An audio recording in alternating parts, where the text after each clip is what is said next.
안녕하세요. 김유라입니다. 오늘은 부동산 법인에 대한 책을 가져왔습니다. 절세, 세금을 아끼는 건 정말 중요합니다. 돈을 버는 것만큼이나 세금을 아끼는 건 중요합니다. 세금을 아낄 줄 모르면 돈을 많이 벌고 세금을 많이 내는, 그래서 열심히 일하지만 가난해집니다. 로버트 기요사키도 세금을 적게 내는 것이 부자의 특징이다라고 이야기를 했어요. 그래서 우리 월급쟁이라고 하면 유리지갑이라는 표현을 쓰죠. 유리지갑이 뭐예요? 투명하게 다 보인다. 세금을 피해갈 수 없습니다. 부자들은요, 다 주식회사를 소유하고 있습니다. 회장님, 사장님이라고 불립니다. 그리고 그 아들도 회장, 사장, 부사장, 부회장이 됩니다. 잘 생각해 보세요. 왜 부자들은 법인을 가지고 있고 회사를 운영할까? 그래서 저도 돈에 대한 공부를 하면서 예전에 법인을 냈습니다. 짠! 이렇게 법인 카드를 가지고 있습니다. 어렵지 않아요. 제가 법인을 낼 당시만 해도 법인을 내면 좋다라는 책이 단 한 권도 없었고요. 강의를 하시는 분도 아예 없었습니다. 그 당시에 뭐 유튜브 이런 거 없었어요. 아주 오래전에 제가 냈기 때문에. 그때는 제가 그냥 법원에 가서 법인을 내고 싶다. 이러이러한 법인을 내겠다라고 해서 냈습니다. 그런 정보는 인터넷을 통해서 얻었습니다. 여러분도 돈에 대한 공부를 하시고 세금에 대한 공부를 하면 할수록 나에게 이것이 유리하겠다, 저것이 불리하겠다라는 걸 알게 됩니다. 어떤 사람이 법인을 가지고 있으면 좋은지, 왜 부자들이 법인을 내는지 한번 공부해 보시면 좋겠어요. 지금 나는 내는 세금도 별로 없어요. 수입도 많지 않아요. 해도 여러분 이 책을 한번 보시면 좋습니다. 아, 내가 부자가 될 거니까 미리 알고 있어야겠다. 마인드 정말 좋지 않아요? 아유, 나랑 상관없어. 무슨 내가 회사를 가지고 있어. 지금 입에 풀칠하기도 힘든데. 라고 하는 사람들은 평생 그렇게 삽니다. 하지만 저는 돈이 없을 때도요, 이 법인을 공부하고 회사를 운영하는 사람들이 어떤 마인드로 돈을 벌고 절세하는지 공부했습니다.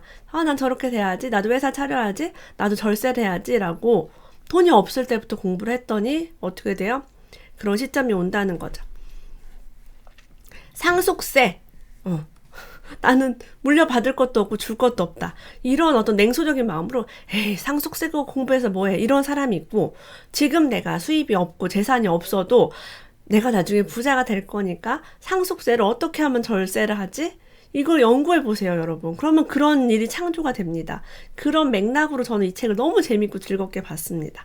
저도 사실 지금 막 법인으로 막 엄청난 절세를 하거나 막 대단한 그런 건 없어요. 하지만 전 미래에 점점 더 부자가 될 거니까 공부합니다. 우리 함께 오늘 이 책 재밌게 읽어보도록 하겠습니다.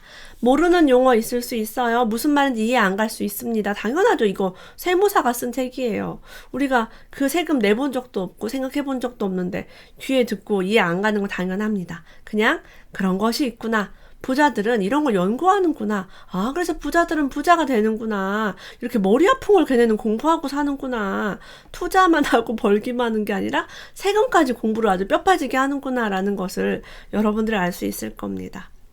상속세는요, 배우자가 생존해 있는 경우 10억까지는 상속세가 발생하지 않습니다. 그래서 상속받는 재산이 10억 원이 안 되는 경우라면 증여보다는 상속세가 유리합니다. 미리 증여할 필요가 없다는 거예요. 증여를 미리 하는 사람들은 아주 자산이 많은 사람들입니다. 증여세는요, 10년 동안 합산해서 일정한 금액이 넘으면 발생합니다. 그래서 우리가 아이들한테도 10년마다 증여하라라고 합니다. 저는 아이들에게 증여한 것이 거의 없습니다. 이유는 뭐예요? 우리 아이가 저보다 더 큰 부자가 될 것이기 때문에, 그리고 난 내가 부자가 되는 게 더 중요하기 때문에 증여 뭐 쬐끔, 주식 쬐끔 사준 거밖에 없습니다. 배우자에게 6억까지 10년 동안 증여세 없이 증여할 수 있고요. 직계 존 비속에게 받은 금액은 5천만 원, 미성년자 2천만 원까지.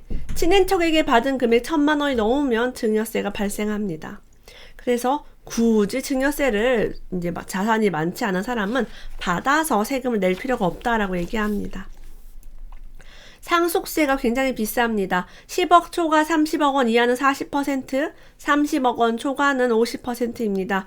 우리가 말하는 정말 강남 부자들, 기업 운영하시는 분들은 뭐 30억 원 정도는 껌이겠죠. 그러니까 거의 상속세만 50% 가까이 됩니다. 그래서 강남 부동산 상업용 빌딩 같은 것을 가지고 있는 분들은, 알짜 부동산 A급 가지고 있는 분들은 매매보다는 증여합니다. 남에게 팔기보다는 내 자식에게 증여한다는 거죠. 팔면은 세금도 많이 내고 하니까, 그리고 상속을 하면 되게 비싸니까 미리 증여합니다. 증여를 하는 것에 대해서는 제가 기억이 잘 안 나지만 시세보다 굉장히 싸게 할 수 있는 것으로 알고 있습니다. 그래서 현재 강남 부동산이 증여가 늘고 있다 이런 게 많이 뜹니다. 가격이 올라가면 올라갈수록 증여를 할 수 있게 됩니다. 2009년 3월 16일부터 2012년 12월 31일까지 취득한 자산은 토지 등 양도소득세에 대한 법인세를 과세하지 않는다. 이 시기에 토지 같은 거를 사서 양도소득을 하면 법인세를 내지 않는다. 잘 모르겠어요. 정확한 것은. 뭔가 세금 혜택을 주었다라고 별표가 되어 있습니다. 우리는 이때 이런 것을 몰랐습니다. 법인을 가지고 있지도 않고 관심이 없었으니까요. 관심 있는 사람들만 이런 것을 챙깁니다. 아, 이렇게 하면 세금을 내지 않을 수 있구나. 제 책 2016년도에는 나는 마트 대신 부동산에 간다 해도 예전에 이런 세금 혜택이 있었어요. 예전에 이런 세금 혜택이 있었어요. 앞으로는 이런 세금 혜택이 있으니까 이거 꼭 챙기세요라고 썼습니다. 제가 썼던 그 모든 세금 혜택이 지금은 다 사라졌습니다. 그 순간에만 누릴 수 있습니다. 자, 그러면 누가 부동산 법인이 필요한가요? 부모님께 물려받을 재산이 많은 사람 1번입니다. 이 사람들은 꼭 부동산 법인이 유리합니다. 2번, 돈을 많이 벌 수 있는 방법을 아는데 세금이 걱정인 사람. 자, 돈을 막 수십억을 벌어서 수억씩 내야 되는 그런 사람들. 세금을 모르는데 걱정하는 게 아니라 정확하게 내가 얼마를 벌고 얼마를 내야 되는지 아는 사람입니다. 세 번째, 이미 벌어놓은 재산이 많은데 세금 때문에 걱정인 사람. 집이 여러 개가 있는데 너무 많이 올랐다. 그래서 이걸 어느 시점에 처분할 때 세금을 굉장히 많이 내겠죠. 추가로 재산을 또 사서 자산을 늘려야 되는데 세금이 얹어집니다. 이런 경우는 개인 명의로 하는 거 그만하고 이제 법인으로 분산을 해서 혹은 법인으로 운용을 하는 거 좋은 방법이죠. 자, 우리는 부자가 될 거니까 미리 알아보는 겁니다. 부모님이 로또가 될 수도 있고요. 높은 누진세율을 받는 소득이 있습니다. 아까 말한 것처럼 상속세는 30억 원 초과가 50%고요. 부동산도 양도 차익이 8,800 이상이면 38%인가? 하여튼 그 정도 돼요. 굉장히 높습니다. 그래서 높은 누진세율을 받을 때 내가 그렇게 세금을 많이 낼 때 법인으로 이전하면 좋습니다.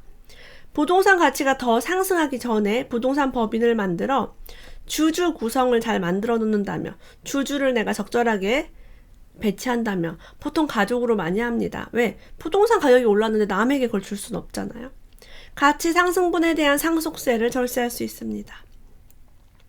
부동산을 보유한 법인을 내가 상속받으면 우리 부모님이 회장님, 사장님이세요. 그래서 그 회사를 내가 상속을 받아요. 그러면 부동산을 상속받는 것이 아니라 부동산 법인의 주식을 상속받는 것입니다. 주식을 상속받을 경우는 취득세가 발생되지 않습니다. 그래서 여러분, 우리가 아는 부자들, 재벌들은요, 아이들에게 주식을 줍니다. 손자에게 주식을 줍니다. 태어나자마자 주식을 가지고 있습니다. 최근에 모 그룹에서도 경영권 다툼을 하면서 형제간에 주식이 몇 프로냐라는 이야기가 나오고 있습니다. 그런 것들의 맥락을 잘 보시면서 여러분이 이 책을 보시면 더 이해가 쉬울 겁니다. 상속세율이 최고 50%이기 때문에 30억 이상이요. 평생 모은 재산을 자녀들에게 물려줄 때 반토막이 날 수 있다. 그래서 자산가들의 걱정입니다. 너무나 고생해서 번 돈이 다 세금으로 날아가는 걸 무서워합니다. 부동산 법인 설립하는 방법이 자세하게 이 책에 나와 있지만 중요한 부분이 아니라 생략을 하겠습니다. 사실 법인 설립은 법무사에게 돈을 주고 맡기면 금방 해결되기도 합니다. 이 책에서는 셀프로 할 수 있도록 법무사 끼지 않아도 되도록 자세하게 설명이 되어 있습니다. 부동산 법인 설립 시 필요한 자본금이 얼마인가? 이 질문 굉장히 많습니다. 현재 제가 알기로는 빵원으로도 설립이 가능한 것으로 알고 있습니다. 하지만 돈이 정말 없는 회사를 설립을 한다면 그 회사로서 가치가 있을까요? 여러분이 만약에 대출을 해준다. 회사가 하는 사업 때문에 대출을 해주는데 자본금이 없다면 믿을 수 있을까요? 신용도가 굉장히 좋은 회사도 자본금이 5천만 원 정도 된다고 합니다. 그래서 요즘은 5천만 원 기준으로 자본금이 적다. 크다라고 판단한다고 해요. 그러면 5천 정도 하면 좋겠죠, 최소. 저는 제가 법인을 할 때 이런 책이 없어서 제 멋대로 너무 작은 금액으로 했습니다. 주주가 많을수록 세금 측면에는 절세가 가능합니다. 하지만 법인은 주주들과 주식 보유 비율만큼 동업을 하는 것과 동일한 개념이므로 가족 외에 다른 주주를 포함시켜서 설립하는 것은 추천하지 않습니다. 부동산 법인이니까 그렇다는 거예요. 다른 사업은 동업을 해도 상관없겠죠. 너랑 나랑 열심히 일해가지고 벌면 되는데 부동산은 자산이고 시세 차익이 일어나고 임대소득이 일어나는데 굳이 이거를 다른 사람에게 주식을 주면서 주주를 만들 필요는 없다는 겁니다. 공무원인데 부동산을 설립할 수 있나요? 라고 많이 묻습니다. 자, 질문이 공무원인데 법인 할 수 있나요? 라는 질문을 맞지 않대요. 법인을 만들 수 있나요? 법인을 소유할 수 있나요? 법인을 경영할 수 있나요? 라는 이런 질문이 정확하다고 합니다. 일단 공무원은요, 최초 법인에 설립할 때 발기인으로 참여할 수 없습니다. 왜냐하면 발기인의 업무에 종사할 수 없다라는 문구가 아예 있대요. 공무원은 법인 설립자의 업무에 종사할 수 없다. 자, 법인 설립 후에 그 주식을 취득하는 거 가능합니다. 주식을 양도받는 거 가능합니다. 그 회사의 주식을 구입하는 거 가능합니다. 그렇게 함으로써 법인을 소유할 수 있습니다. 어떤 법인의 주식을 내가 50% 가지고 있다면 그만큼의 권리를 내가 가지고 있는 거예요. 그래서 주식회사의 개념을 여러분들이 한 번만 생각해 보시면 알겠습니다. 하지만 내가 대표이사로서 일을 한다거나 그렇게 할 수 없겠죠. 하지만 주식을 많이 가지고 있으면 실질적인 어떤 소유권을 행사를 크게 할 수 있습니다. 이 주식의 범위에 따라서. 되게 꿀팁이 하나 있어서 제가 가져왔어요. 법인 등기부 등본에는요, 본점 소재지만 있습니다. 사업자 등록을 하기 위해서는 지점 설치 등기를 해야 되는데 지점 내용이 법인 등기부 등본에 기재되어 있어야 사업자 등록 신청이 가능합니다. 지점 설치 등기를 하려면 또 법무사 사무실을 가거나 직접 절차를 진행해야 하는데 내가 부동산을 추가로 살 때마다 그거를 한다면 정말 귀찮은 일이죠. 그리고 돈이 굉장히 많이 듭니다. 법인 등기 관련된 일을 하면요. 그래서 사업자 단위 과세를 활용하라고 합니다. 시간과 비용을 절감할 수 있대요. 자, 현재 사업장이 하나입니다. 본점만 하나 있는데 여기에 추가로 사업자를 개설할 때는요. 본점이 있는 관할 세무서장에게 사업자 단위 과세를 신청할 수 있대요. 여러분 여기 뭔지 모르겠어요. 복잡해요 라고 하시면 세무서에 그냥 가세요. 가서 얘기를 하세요. 내가 사업장을 추가하려고 하는데 사업자 단위 과세를 하고 싶다. 이거 이름이 단위 과세 사업자라고 한대요. 모르는 것이 있으면 물어보면 됩니다. 예, 우리 다 몰라요. 다 처음 해봐요. 처음 들어보고 저도 처음 봤어요. 이런 게 있는지. 그래서 나 괜히 그동안 법무사 쓰느라 돈 많이 들었다 이런 생각이 들었습니다. 자, 사업자 단위 과세 사업자로 적용받으려는 과세기간 개시 20일 전까지 사업자 본점 또는 주사무소 관할 세무서장에게 변경 등록 신청해야 합니다. 중요한 건 세무서를 가시면 됩니다. 가서 물어보시면 우리의 공무원은, 우리의 세금으로 일하는 공무원은 친절하게 이야기를 해줍니다. 저 법원에서 법인 설립할 때도요, 모르는 거 틀린 거 그들이 다 봐줬습니다. 저는 그래서 사실 돈이 들지 않았어요, 설립할 때. 자, 건강보험료가요, 월 급여 기준으로 1억 원까지 부과가 됩니다. 그래서 저는 월 건강보험료가 100 몇십만 원씩 나오는 사람을 본 적이 있습니다. 법인을 설립함으로써 나의 자산을 법인으로 좀 이전하고, 그리고 지역 가입자는 나의 자산으로 이제 그 보험료가 나오니까 되게 비싸잖아요. 많이 나오고 수입이 별로 없어도 많이 나올 수 있습니다. 법인의 자산이 있으면 그 자산은 법인의 자산이기 때문에 나에게 그런 것이 부과되지 않을 수 있습니다. 그리고 내가 월급을 받으면 월급을 받은 것 만치의 그런 건강보험료가 나옵니다. 접대비, 그 외 경비 이런 것들을 이제 법정 증빙으로 내가 쓴 경비를 인정받을 수 있습니다. 접대비는 10,000원까지 간이 영수증을 받아도 가산세가 없습니다. 그 외 경비는 30,000원까지 간이 영수증 받아도 가산세가 없습니다. 거래처의 경조사비, 나의 거래처에 결혼식이 있거나 거래처에 누가 사망하셨거나 고인된 경우 건당 20만 원까지는 법정 증빙이 없어도 가산세가 없습니다. 제가 알기로는 자료가 그래도 어디에 붙여져 있어야 되는 걸 알고 있습니다. 요거는 또 세무사와 상담해 보시길 바랍니다. 자, 우리가 법인으로 소득이 이제 들어오면은 지출을 내보내야지 이제 법인세가 내려가겠죠. 일용직 급여도 처리할 수 있습니다. 일용직 급여는 받는 사람이 소득세가 거의 발생하지 않습니다. 지급하는 법인은 100% 경비 처리가 됩니다. 내가 100만 원을 일용직 직원에게 줬다라고 하면 100만 원이 쑥 빠져나갑니다. 일용직 신고는 3개월에 한 번 세무서에서 합니다. 건물 청소를 했다, 인테리어를 누가 도와줬다, 뭐를 수리했다, 이런 것들 다 할 수 있습니다. 그 상대방의 인적사항, 주민번호, 전화번호, 주민번호, 이름, 전화번호 이런 거 있어야 되는 걸 알고 있어요. 주소인가? 네. 이것도 처리할 수 있습니다. 홈택스에서. 나 법인 씨는요, 20년 동안 구입한 상가를 보유하고 있습니다. 20년간 상가 시세가 많이 올랐습니다. 임대료도 많이 나옵니다. 수익은 괜찮지만 다른 소득도 있고 부동산도 있어서 세금이 많이 나옵니다. 종합소득세가 나옵니다. 어마어마하죠. 그래서 직장 생활을 하면서 상가도 있고 이러면 세금이 엄청 비쌉니다. 제가 아는 분도 오래전에 구입한 상가가 있습니다. 상가도 많이 올랐고 임대료가 많이 나옵니다. 이런 경우는 법인을 하면 정말 유리합니다. 저는 개인적으로 법인은 주택보다는 상가에 아주 유리하다고 생각을 합니다. 왜? 월세가 계속 나오고 월세가 계속 나오는 시스템 때문에 다른 세금이 많이 늘어날 수 있기 때문에 법인으로 처리를 하면 더 깔끔하게 할 수 있겠죠.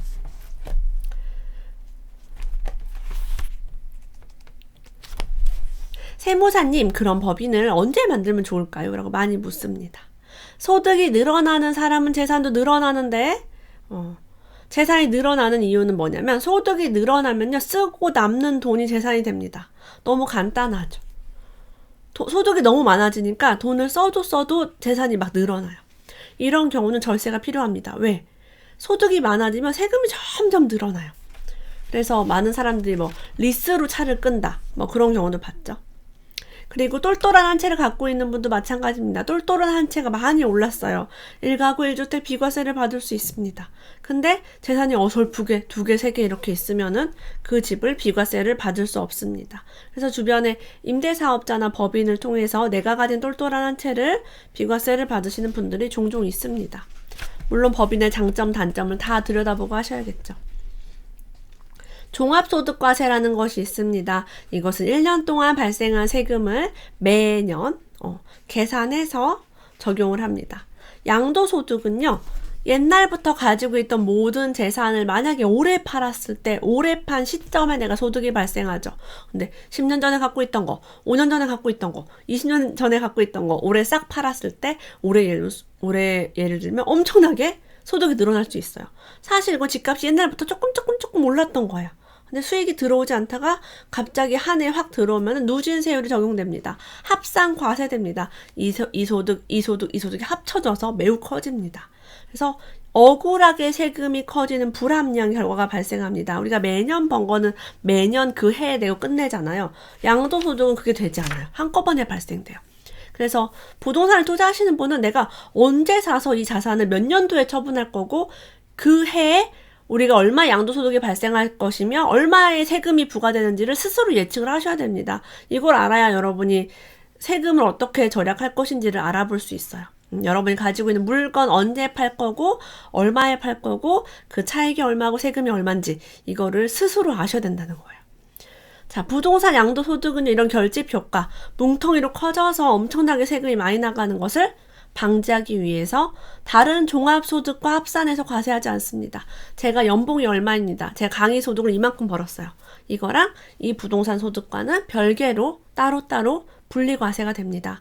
그래서 부동산 소득이 조금 나오고 종합소득이 많이 나올 수도 있어요. 얘는 세율이 높을 수도 있고 얘는 작을 수도 있고 부동산 세율이 많을 수도 있고요. 저희 종합소득이 적을 수도 있습니다. 따로 관리합니다. 만약 얘랑 합쳐지면은 둘 다 커지는 효과가 일어나겠죠.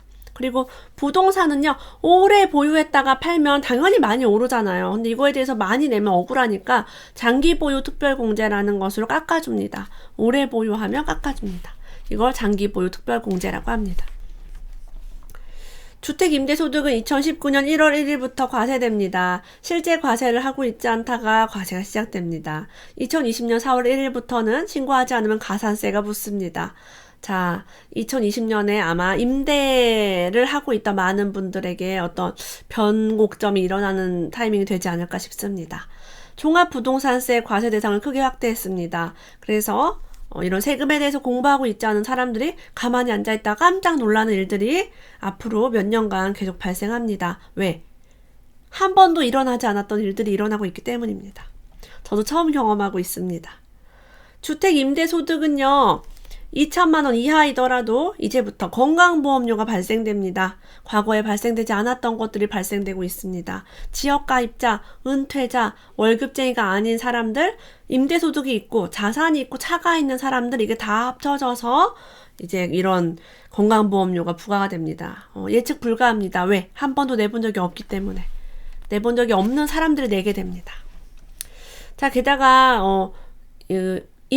이 법인의 좋은 점에 대해서 또 얘기를 해볼게요. 법인이 이제 가장 좋은 부동산 매도 전략은 보유 기간이 짧거나 세율이 높은 경우입니다. 보유 기간이 1년 미만인 경우는 적용 세율이 55%입니다. 매우 비싸죠. 단타라고 합니다. 건물을 지어서 팔거나 경매로 저가 낙찰받아서 바로 매도하는 경우, 이런 경우는 세금이 매우 비쌉니다. 그래서 조정지역, 투기지역, 투기과열지역도 중과세가 나가고 하니까 요런 경우, 세율이 높은 경우는 양도소득세보다는 법인세가 유리할 수 있습니다. 그러나 또 이런 세금도 계속 바뀌고 있기 때문에 여러분들이 꾸준히 공부하시고 구체적인 것은 관할 세무서에 물어보시거나 세무사와 상담받으시길 추천을 드립니다. 세금은 개인마다 다릅니다. 물건마다 다른 게 아니라 사람마다 다르게 부과가 되기 때문에 요거에 대해서는 자기에 맞게 공부하고 상담 받으셔야 합니다. 지금 1가구 1주택 비과세를 받기 위해서 이렇게 임대사업자, 법인을 하시는 분도 늘어나는 것으로 알고 있습니다. 국세청에서 발간하는 절세 안내 책자가 있습니다. 세금 절약 가이드. 저도 이 책을 소개한 적이 있어요. 그리고 제가 저희 카페 선한부자 프로젝트에다가 PDF 파일을 올려놓은 적도 있습니다. 내년에도 새로 나오겠네요. 이거 정말 좋은 책이에요. 여러분 이건 꼭 보세요. 세금 공부하실 분이 국세청에서 발간하는 세금 절약 가이드를 보지 않는다면 이거는 세금을 절약하고 싶은 마음이 없다라고 봐도 무방합니다. 이 책자 안에 보험을 활용한 상속세 재원 마련까지 나와 있다고 합니다. 제가 여러 보험 관련 책, 재테크 책을 리뷰하면서 어떻게 보험으로 상속 재원을 마련하는지도 설명을 드렸습니다. 자, 배당을 통한 법인 자금의 개인화를 하라고 합니다. 법인 자금은요, 법인의 돈입니다. 삼성그룹의 돈은요, 삼성그룹 것이 이건희 회장 것이 아닙니다. 그쵸? 그래서 어떻게 법인 자금을 개인화할 수 있는 자세하게 나와 있습니다. 한 가지만 팁을 드릴게요. 매년 일정액을 배당받으라 라고 되어 있습니다. 다른 소득에 합산하지 않는 금액이 매년 2천만 원까지입니다. 다른 소득과 합산하지 않는 거 굉장히 중요합니다. 분리과세라고 표현합니다. 분리과세는 정말 좋은 거예요. 네. 그래서 2천만 원, 매년 2천만 원씩 배당을 받으면 좋다고 합니다. 정부에서 중소기업에 주는 혜택도 매우 많습니다. 우리가 중소기업을 운영하면 청약특별공급을 우리 직원들이 중소기업이 이전하거나 어떤 지역에 갔을 때 받을 수도 있고요. 급여가 높지 않으면 또 정부에서 지원금도 나오고 다양한 것들이 있습니다. 그리고 육아휴직도 되고 실업급여도 받을 수 있고, 그쵸? 그래서 여러분이 법인, 회사를 차리는 걸 꿈꾸신다면 이 책을 한번 읽으면서 나 부자가 되면 혹은 내가 사업을 하면 이렇게 해봐야겠다라고 마음 먹어보셨으면 좋겠습니다. 오늘도 함께 해주셔서 감사합니다. 다음에 또 만나요.